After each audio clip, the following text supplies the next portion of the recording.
Welcome to Lesson 16 of Story-Based English. In this lesson, a librarian discovers a hidden wing of a very old library. What forgotten knowledge is waiting inside?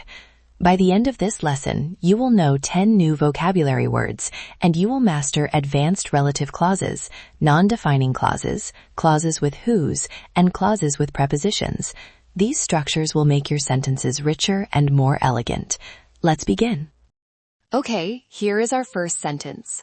Listen carefully. Elena, who had worked as a curator for over 20 years, discovered a locked door behind the archive that no one had opened in decades. Let me read that one more time. Elena, who had worked as a curator for over 20 years, discovered a locked door behind the archive that no one had opened in decades.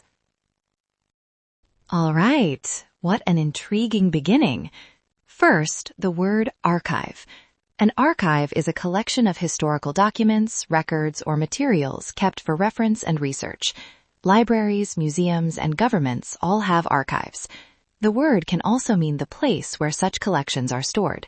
Some archives are digital now, but the word still carries a feeling of history, preservation, and importance. Now, the word curator. A curator is a person who manages and looks after a collection in a museum, gallery, or library. Curators choose what to display, how to organize collections, and how to preserve important items. The word comes from Latin curare, meaning to take care of. A curator takes care of knowledge and art. Now, the grammar. This sentence contains 2 relative clauses. First, Elena, who had worked as a curator for over 20 years. This is a non-defining relative clause. How do you know? The commas. A non-defining relative clause gives extra information about something already identified. We already know who Elena is. She is the subject. The clause who had worked as a curator for 20 years adds interesting background information, but if you removed it, the sentence would still make sense. Non-defining clauses always use commas and always use who for people or which for things. You cannot use that in non-defining clauses. Compare. My sister, who lives in London, is visiting next week. Only one sister. The clause adds extra info. Versus, the sister who lives in London is visiting. Multiple sisters. The clause identifies which one. The second relative clause is, a locked door that no one had opened. This is a defining clause. No commas, and it identifies which door. Without it, we would not know which door. Notice the contrast. Non-defining with commas gives bonus information. Defining without commas gives essential identity information. Elena has found a hidden door. Let's see what is behind it. Here is sentence 2. Listen. Inside, she found thousands of manuscripts, including one whose author was a scholar whose name had been erased from every history book. Obscure, forgotten, and deliberately hidden. One more time. Inside, she found thousands of manuscripts, including one whose author was a scholar whose name had been erased from every history book. Obscure, forgotten, and deliberately hidden. Now the mystery deepens. First, the word manuscript. A manuscript is a handwritten or early typed text, especially when written before the invention of printing. Ancient manuscripts are incredibly valuable for understanding history. In modern usage, manuscript also means the draft of a book or article before it is published. She submitted her manuscript to the publisher. Now, the word obscure. Obscure means not well known, not famous, hidden from common knowledge. An obscure author is one very few people have heard of. An obscure village is one that does not appear on most maps. Obscure can also be a verb, meaning to hide or make unclear. Clouds obscured the moon. Now, the grammar. Look at the word whose. Whose is a relative pronoun that shows possession. It replaces his, her, its, or their inside a relative clause. One whose author was a scholar means one and its author was a scholar. A scholar whose name had been erased means a scholar and his or her name had been erased. Whose can refer to people or things. The house whose roof was damaged is correct. The woman whose bag was stolen is correct. Many learners avoid whose because it feels complex, but it is very elegant and common in written English. Pattern. Noun plus whose plus noun plus verb. the artist whose paintings sell for millions, a city whose history stretches back thousands of years. The key is that whose always connects to the noun that follows it. It asks belonging to whom or belonging to what. A scholar erased from history. What did they write? Let's find out. Here is sentence 3. The manuscript contained inscriptions that Elena could not immediately decipher, but she recognized patterns that suggested a sophisticated code. Let me read that again. The manuscript contained inscriptions that Elena could not immediately decipher, but she recognized patterns that suggested a sophisticated code.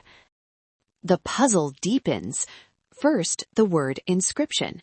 An inscription is text that is carved, engraved, or written on a surface, such as a wall, a monument, a ring, or a manuscript.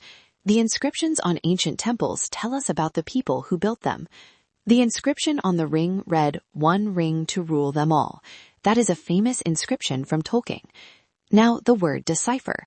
To decipher means to decode or work out the meaning of something that is difficult to read or understand. You decipher a code. You decipher messy handwriting. You decipher an ancient language. Decipher comes from cipher, which means code. To decipher is to uncode something. This sentence uses defining relative clauses, inscriptions that Elena could not decipher, and patterns that suggested a code. Both tell us which inscriptions and which patterns. Without these clauses, the sentence would be too vague. This reinforces what we learned from sentence 1. Defining clauses are essential. They tell you which one. Non-defining clauses are bonus information. In this sentence, every relative clause is defining, because every piece of information is necessary to understand the story. Quick recap. We have learned 3 types of relative clause so far. Non-defining with commas, extra information. Defining without commas, essential information. And clauses with whose for possession. There is one more advanced pattern coming. Relative clauses with prepositions. Let's continue. Here is sentence 4. After weeks of research, Elena made a revelation. The manuscript described a utopian academy in which scholars from every culture had once shared their knowledge freely. One more time. After weeks of research, Elena made a revelation. The manuscript described a utopian academy in which scholars from every culture had once shared their knowledge freely.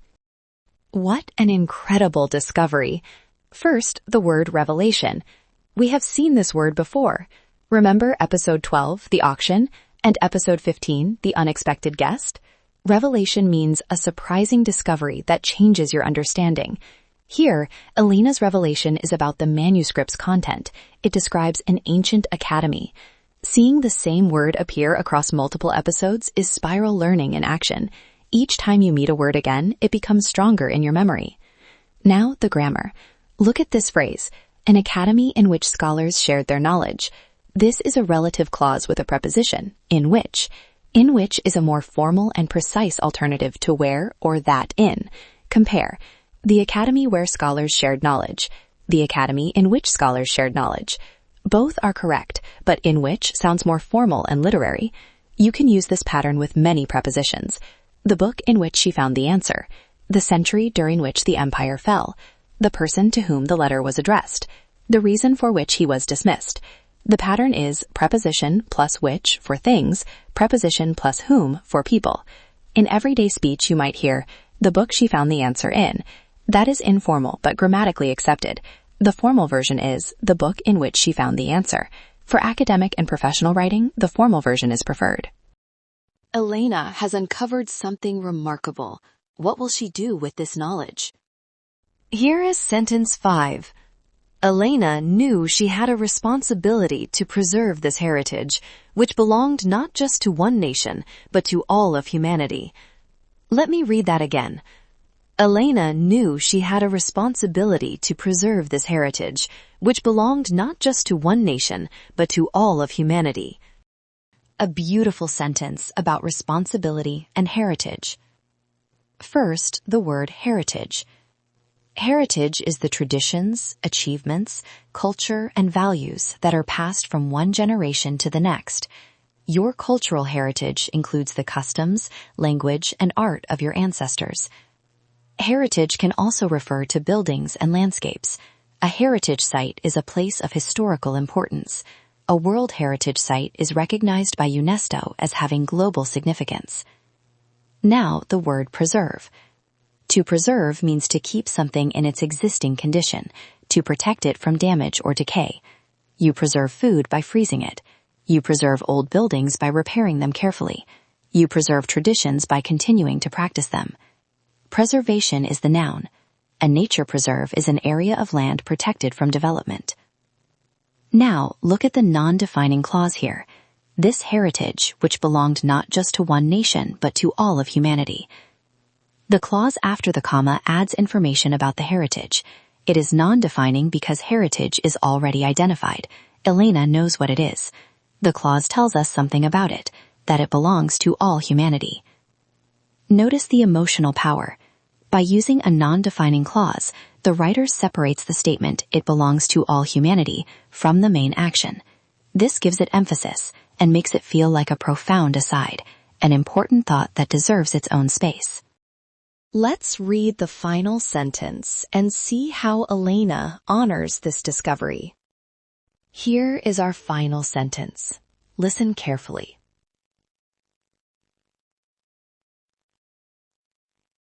She opened the forgotten library to the public as a tribute to the scholars who had been silenced, and the visitors who came first understood that knowledge that is hidden is knowledge that is lost.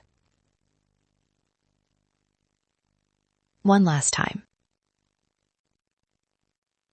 She opened the forgotten library to the public as a tribute to the scholars who had been silenced, and the visitors who came first understood that knowledge that is hidden is knowledge that is lost. What a powerful final sentence, and it is packed with relative clauses. First, the word tribute.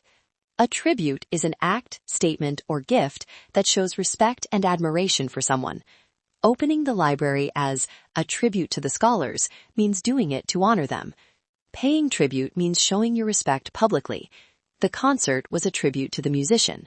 She paid tribute to her teachers in her acceptance speech. Now look at this sentence. It contains 4 relative clauses. The scholars who had been silenced, defining, tells us which scholars. The visitors who came first, defining, tells us which visitors. Knowledge that is hidden, defining, tells us which knowledge. Knowledge that is lost, defining again. All 4 are defining clauses, no commas, essential information. Without them, the sentence would be too vague. Which scholars? Which visitors? Which knowledge? The defining clauses answer these questions. But earlier, we saw a non-defining clause. This heritage, which belonged to all humanity. That was bonus information about something already identified. So here is the complete picture. Use defining clauses when the information is essential to identify what you are talking about. Use non-defining clauses when you want to add extra, interesting information about something already identified. Use whose for possession, and use in which or to whom for formal writing with prepositions. These 4 patterns give you total control over how you add information to your sentences. That is real power in English. All right, now that we have broken everything down, let's listen to the entire story one more time, from beginning to end. Just listen and follow along. Elena, who had worked as a curator for over 20 years, discovered a locked door behind the archive that no one had opened in decades. Inside, she found thousands of manuscripts, including one whose author was a scholar whose name had been erased from every history book, obscure, forgotten, and deliberately hidden. The manuscript contained inscriptions that Elena could not immediately decipher, but she recognized patterns that suggested a sophisticated code. After weeks of research, Elena made a revelation. The manuscript described a utopian academy in which scholars from every culture had once shared their knowledge freely. Elena knew she had a responsibility to preserve this heritage, which belonged not just to one nation, but to all of humanity. She opened the forgotten library to the public as a tribute to the scholars who had been silenced, and the visitors who came first understood that knowledge that is hidden is knowledge that is lost. What a powerful story about the importance of preserving knowledge. And that is a wrap. Let's look at everything you learned. Vocabulary, you learned 10 new words. Archive, curator, manuscript, obscure, inscription, decipher, revelation, heritage, preserve, and tribute. 10 words from the world of knowledge and history. Grammar. You mastered advanced relative clauses, non-defining clauses with commas, clauses with whose for possession, prepositional clauses with in which and to whom, and the strategic choice between defining and non-defining clauses. These 4 patterns will transform the way you construct complex sentences.